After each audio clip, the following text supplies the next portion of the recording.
All right, here we are, everybody. This is the podcast I've been waiting to start for a while.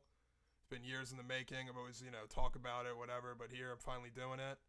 My name is Dylan Scuderi.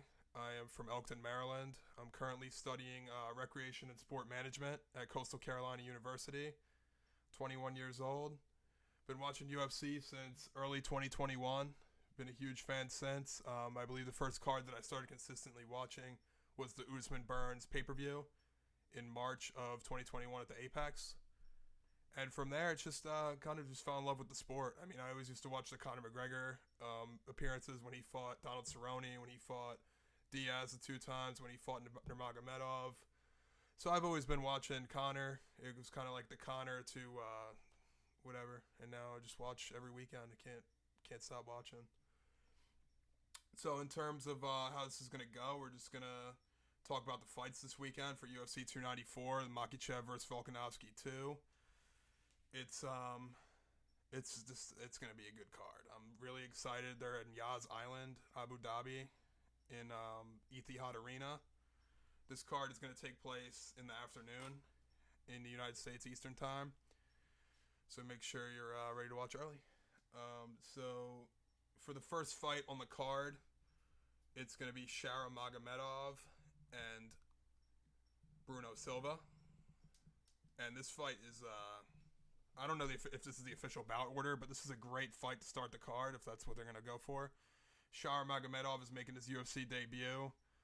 Very tough fighter from all the clips we've seen, but has he been tested yet? We don't know. And that's what Bruno Silva brings. While he is 1-3 in his last three, with losses to with losses to Brendan Allen, Alex Pereira, and Gerald Meerschaert, he has a win over Brad Tavares in the last four. So he's kind of on the ropes here. I mean, 1-4 in your last five is never where you want to be. This should be for a great fight. Shara Magomedov is from Dagestan. He's one of them rare Dagestani fighters that is going to bring the fight standing up. He's a kickboxer, and we have Bruno Silva here. Always brings it. But the problem with Bruno Silva lately is he's been a little chinny. As you saw in his fight with Gerald Meerschaert where he got sat down. He's been a little lackluster on the feet with his defense, but he's a tough test. I mean, this is a UFC debut, and you're coming in against Bruno Silva. You win this fight, you're looking at a ranked fight for Shara Magomedov. So he has a huge opportunity here. The second fight on the early prelims is Victoria Dudakova and Jinyu Fry. Jinyu Fry is 11-9. She's riding three straight losses. So this is it, kinda. This might be her moment to where she has to win a fight to stay in the promotion. Whereas Victoria Dudakova is coming off a UFC debut TKO win in 34 seconds. That was against Isatala Nunes. Very impressive victory. For this fight, I like Dudakova to pretty much dominate the fight. Whereas the Shara Magomedov and Bruno Silva fight, I think it's going to be a good scrap, but I think Bruno Silva is going to end up dogging out a decision if Shara Magomedov doesn't finish him. Now we have Nathaniel Wood and Mohamed Naimov. Nathaniel Wood, 3-0 since going to featherweight, wins over Charles Jourdain, Andre Fili. Very impressive since he's moved up to featherweight. He had rough cuts down to bantamweight, so this is going to be good for him. Naimov's a pretty good fighter too. I mean, he's coming in. Naimov is 9-2. He's coming off a debut KO versus Jamie Malarkey, and I think this is going to be a good scrap. Nathaniel Wood is coming off an absolute war with Andre Fili. So, but I'm going to lean Nathaniel Wood here. I think he's going to outpace the fight and win the decision. We got Mike Breeden and Anshul Jubli. Anshul Jubli is 7-0. Very impressive fighter out of India. Mike Breeden is 0-3 in the UFC. So he needs a win here. Bad. He's coming off a quick TKO loss to Terrence McKinney. Lost the fight to Nathan Levy. He needs a win here. Backs against the wall. Jubli, very impressive fighter out of India. One of the few on the roster from India. He might be the only one. But, yeah, he was signed off the road to the UFC. And I like him to win this fight by finish. Here we got Abu Azaitar and Cedricus Dumas. Abu Zaitar is on a 2.5 year layoff, which is interesting. Maybe because the fight's in Abu Dhabi, he wants to come out and scrap. We'll see. We'll see how it goes. Cedric Dumas is coming off a W against Cody Brundage. He lost his debut against Josh Froome, where he got submitted in the second round. I like this fight a lot, but I'm going to lean Cedric Dumas by decision. Should be a good scrap, though. And here we go. This is the always tough and game Javid Baszler, 14-0. Absolute insane prospect. His striking, his grappling. He's really coming to his own in the UFC. He hasn't lost a fight yet in the UFC or a professional fight in general. He's fighting Victor Henry. Victor Henry is no slouch. I mean, Victor Henry comes to fight. I think this is going to be a good fight. Bashrat's 3-0 in the UFC. Victor Henry's coming off a decision win against Gravely. He's 2-1 in the UFC. Long loss to Rafael Sunkau. I think this is going to be a good fight, but I mean, Bashrat is just too tough. I don't know if he'll be able to finish Henry, but I think he's going to win the fight and make a statement. Again, he's going to improve the 4-0. We got Mohammad Yaya and Trevor Peak. Mohammad Yaya is 12-3. This is his UFC debut. He's 7-1 in UAE Cage Warriors. And that's from 2019 to 2023. So he's been in there for 4 years. He compiled a 7-1 record. We got Trevor Peak. Trevor Peak, if you've ever seen him fight, he is must-see TV. I mean, he's throwing fights like he's in a bar 25 beers deep. Like, he wants to finish the fight. He's throwing sloppy. He's throwing hard. This is going to be a good scrap. I expect this one to be pretty close. He's coming off a loss, Trevor Peak, but he had a nice KO against Eric Gonzalez in his debut. He's 1-1 so far, whereas Yaya's making his debut. I think this will be a good fight. I look forward to seeing that. And the end of the prelims here, we have Tim Elliott and Mohamed Mokhtar. Tim Elliott is a guy that has been in the octagon with Mighty Mouse for 25 minutes. He's coming off a win against Tagir Ulanbekov and Victor Altamirano, both by decision. He's tough. He's durable. He's been there. He's seen it. Mokhtar, this is probably his biggest test yet in terms of the competition he's faced. And now it's a ranked fight. I mean, number 10 versus number 11. You can't get any better matchmaking than that. Mokhtar has been absolutely sensational since getting into the UFC scene. He is an absolute stud at 10-0. He's coming off 4 UFC wins and a phenomenal W against Jafil Filio, where I'm going to show you right here. This is the knee bar he was put into. And, yeah, he was ready to let his knee pop here. And he was ready to die for this fight. That's one thing I respect about Mokhtar. He had a close fight. Not a close fight, but he had a decision fight against Malcolm Gordon. Malcolm Gordon was real tough. He stayed in the fight. And now this fight really showed that he's human, and he can also battle back from it. It was kind of like the Chimaev and Gilbert Burns fight, where like he had that moment. Like Mokhtar seemed unstoppable, and then he had this knee bar hit, and he proved that even when adversity strikes, he can come away with a W. I like Mokhtar here. Tim Elliott is not a guy you just put away. So I think Mokhtar is going to dominate the fight, and I think he's going to win a nice decision. Mokhtar is a future champion. I mean, if you just look at his body of work so far in the UFC, there's just no denying it. He's a stud. And the prelims are at 10 a.m., so it's going to be an early day. Wake up, watch some fights, Saturday morning. The main card starts with Said Nurmagomedov and Moon Gafurov. This is an interesting fight. Said Nurmagomedov is coming off a loss to Jonathan Martinez, who just won last week against Adrian Yanez. 4 straight W's before this, though. He's a very tough fighter. He's another one of those Dagestani guys who, he's more of a guy that mixes it up, kind of like Magomed Ankalaev, who we're going to talk about in a little bit.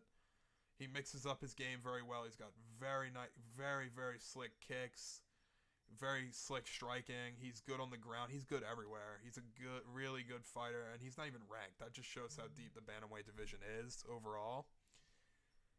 And he is not related to Khabib Nurmagomedov, Abubakar Nurmagomedov, and all of them. He is totally separate, even though they're both from Dagestan, which is a fun fact. He's 17-3. This is a tough fight against Gafurov.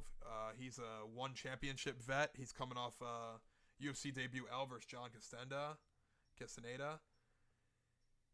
And this is I like sitting near Magomedov to I actually like him to finish this fight. I don't know if it'll be something slick on the ground. Maybe he'll do some ground and pound. I like him to finish this fight. It'll be a good fight though. Gafurov's tough. Next up we have Ikram Aliskerov and Warley Alves. This fight's interesting because Ikram Aliskerov was supposed to fight Paulo Costa back in July, which would have been a huge step up in competition. And then he was supposed to fight again.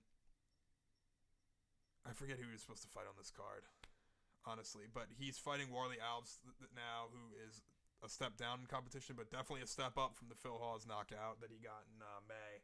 Absolutely sensational knockout of Phil Hawes. Shut his lights out. This guy, Ikram Aliskerov, fought Khamzat Chimaev a couple years back. And Khamzat Chimaev actually, one of the few guys he struggled to get down, but Khamzat Chimaev knocked him out cold with an uppercut. Very interesting fighter. Another one of those guys from Russia. Just absolute dominant wrestling. Comes from a Sambo background. Warley Alves is tough. He is coming off a split decision L to Nicholas Dalby in January of 23. This is one of those fights where we're going to see where he's at because Phil Hawes kind of seemed to shut off. His chin hasn't been there lately in total. So, I mean, this is going to be a tougher fight for him. Definitely. It's not going to be no Paulo Costa, though. I like Ikram Aliskerov. I like him to get the finish here. But we'll see. He's currently it looks like he's a plus 100. I don't know if that seems right. And now before we get to the featured bout and the main and the co-main, just some new fights that were announced this week. Mike Perry and Eddie Alvarez are fighting December 2nd at Bare Knuckle Fight Club. That should be a great scrap. I mean, two guys that are just going to go to war. Everybody wants to see that, of course. UFC 296, Cody Garbrandt and Brian Kelleher was added as a bantamweight scrap. That was actually made by the guy that the UFC signed from the matchmaking contest, the guy Joe. Great scrap, though. I mean, Garbrandt he's not where he used to be. He's very chinny now. He's dealing with injuries. He's getting up there in age. Brian Kelleher's always tough. He's a well-rounded fighter. I think this is going to be a good scrap. We'll see. This is UFC 296, December 16th. We also got this Dustin Jacoby and Alonzo Menafield. Two stand-up guys should bring it. We'll probably see a knockout there. Daniel Rodriguez was suspended for 6 months. It was announced. He's going to come back late January, it looks like. So he's already served part of his suspension. UFC 297 has been announced for Toronto in January. And we got Chris Curtis versus Marc-Andre Baralt. That's a great scrap. Two guys that throw leather. And, yeah, they're going to scrap. They're going to do the man dance, as Strickland would say, and Curtis's boy. We got Mike Malott and Neil Magny. Neil Magny just seems like the ultimate gatekeeper now. He got absolutely destroyed by Ian Gary his last time out. Absolutely destroyed by Shavkat Rakhmonov. But he's still tough. He's a hard guy to put away, number one, as you can see from the Gary fight. He shows up. He always makes weight. He's a professional. I think that Mike Malott this is his opportunity, just like Ian Gary just had his opportunity to really show that he's ready to launch in the rankings. I think he's a very skilled mixed martial artist as well. And 12-2 UFC Austin, Beneil Dariush and Arman Tsarukyan has been announced, and it's been announced as the co-main in Austin, Texas, December 2nd. So you know the fight night's going to be good when that's the co-main. That's an absolutely sensational fight. We'll see if Beneil Dariush can take him out just like he took out Mateusz Gamrot. And if Beneil Dariush wins this fight, he's in good spot. He's going to get another number one contender fight probably. And I heard rumors that it might be Dan Hooker and Bobby Green as the main. And that fight makes all the sense in the world. They want to fight each other. Why not? Why not do that fight? And but nothing's confirmed on that front.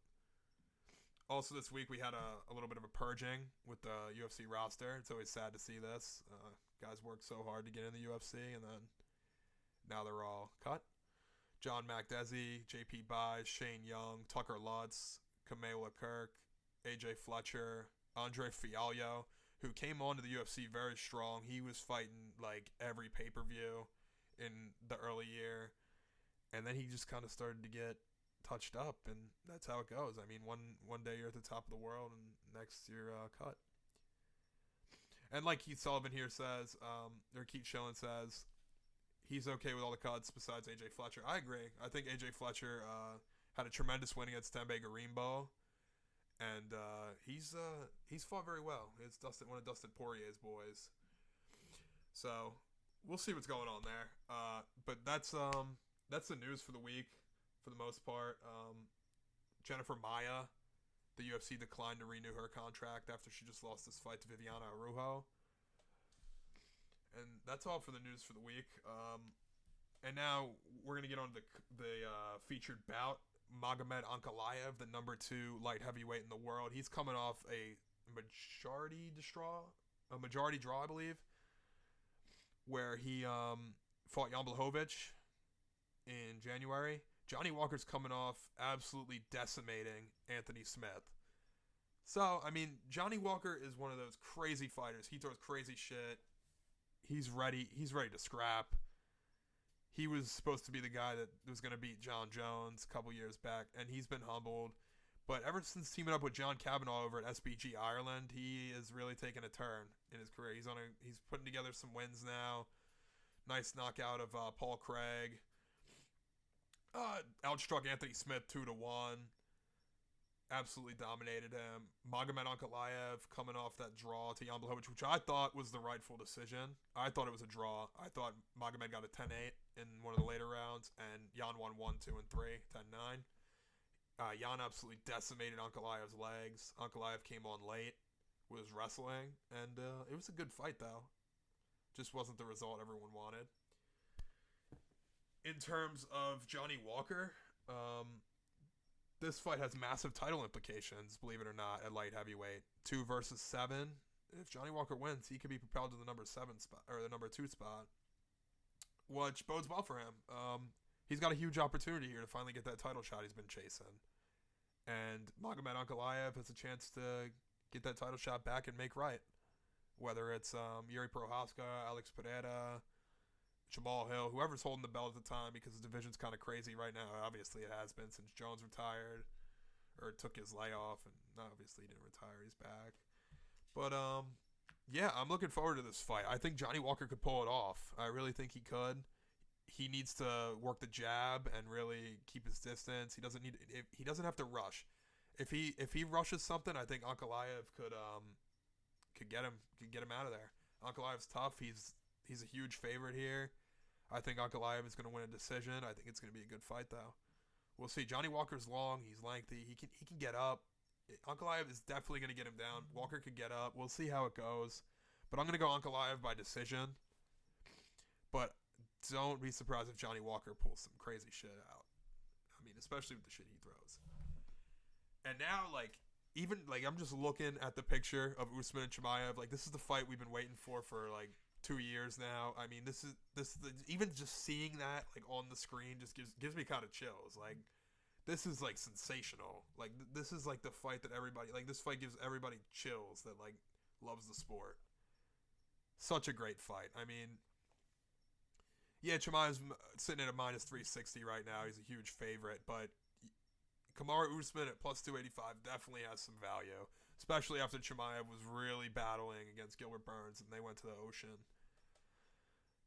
And I say that as a big Khamzat Chimaev fan too. I mean, I think that he will win the fight, but if Kamaru Usman wins the fight, who would be surprised? I mean, that's Kamaru Usman. He's the second best welterweight of all time. He's done a lot for the sport. He's coming off 2 straight losses to Leon Edwards, the 5th round head kick knockout, and the majority decision back in March in London. Whereas Khamzat Chimaev has not fought in a year and a half, since April 22, against Gilbert Burns. This is his new weight class, though. Obviously, he had the problem with Khamzat Chimaev's last fight was Kevin Holland in September of 22.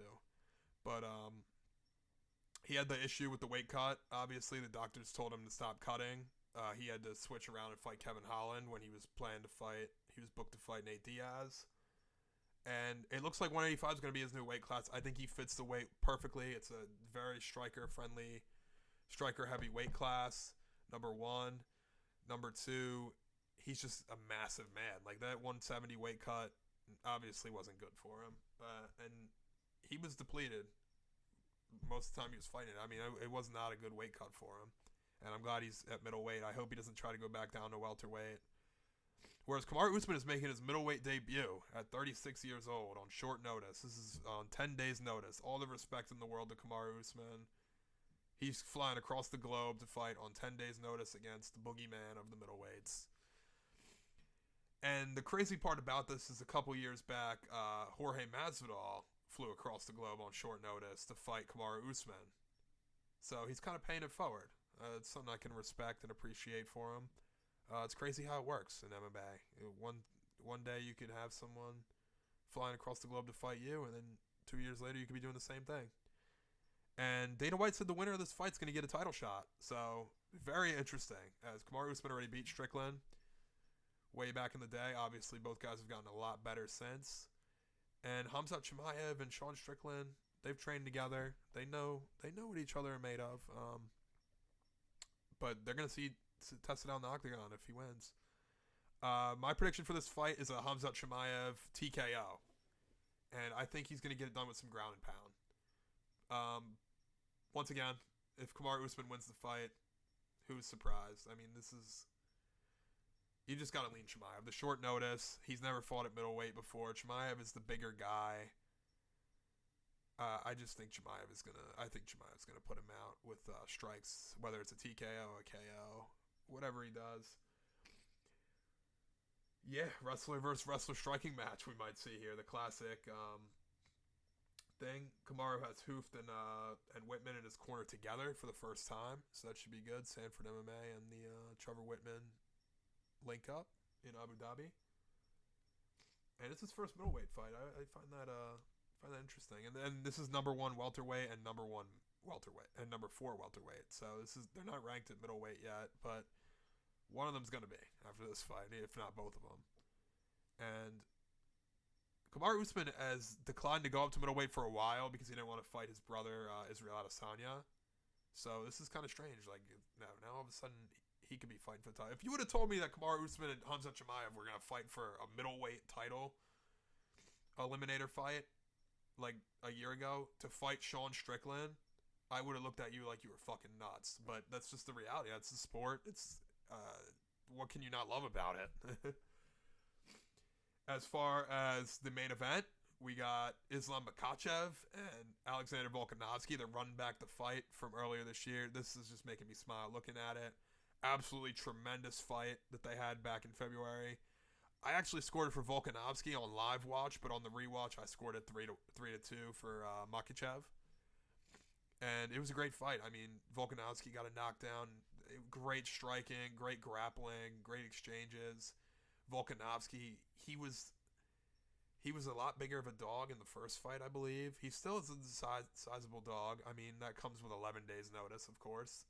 Tons of respect for Volkanovski. This could be his last lightweight chance for a little bit if he loses, and he's putting it on the line.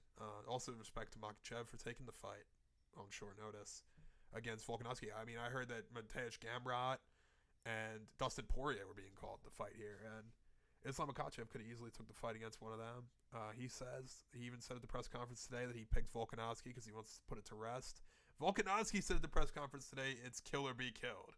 And I don't know if I've ever seen Volkanovski in kill or be killed mentality, because he's usually just killing, as he did with Yaya Rodriguez at International Fight Week this year. So this is going to be interesting. I don't know if that's like he's just blowing smoke or whatever, or if he's really here to kill or be killed, because a dangerous Volkanovski might be a kill or be killed Volkanovski. I mean, he's predicted, Israel Adesanya actually predicted a knockout inside 3 rounds for Volkanovski. And I think that could happen. I mean, I think this is a good fight. I think obviously most people are going to say Islam Makhachev is going to win a decision again. I can see that. I can also see Volkanovski. Just the way the vibe, the aura he's been giving off. I think that he might come in swinging violent. I think he might be able to do something and finish the fight. He also might be able to outpoint him. Makhachev might get something on the ground, nice submission. That's what makes the fight so good. I mean, two guys that are so well rounded. I mean, this is number 2 and number 3 pound for pound in the world for a reason. And the first fight was as advertised. Volkanovski said this time that he isn't going to give him as much respect. Obviously, Volkanovski was going up a weight against a boogeyman guy at 12-fight win streak last time. He obviously was going to give him respect. He wasn't just going to go in there swinging crazy. And it makes a lot of sense. He said he's going to give him less respect this time, so we might see a finish.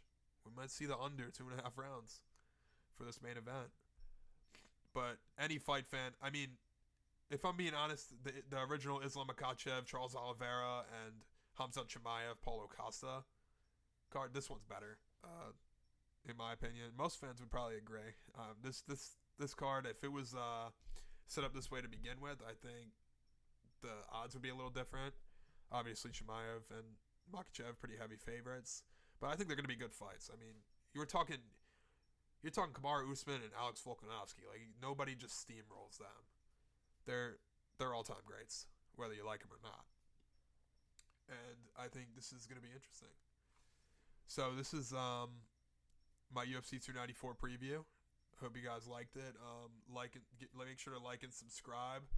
The plan is to basically talk about the fights, preview them, and then talk about last week's fights. Obviously, this is my first episode. I'm not going to talk about last week's fights. We're just going to start clean here. So next week I'll be back, and we're going to talk about what happened at 294, and we're going to look ahead to the fight night next week, if there even is one. I haven't looked. But yeah, I'm excited. This is gonna be awesome. This is like something. This is must-see TV. If you haven't really watched a lot of UFC and mixed martial arts lately, this is a great place to start. I mean, yeah, there's not much to say about it. If you know, you know. All right, guys. Well, thanks a lot. Make sure to like and subscribe, and be back next week. Peace.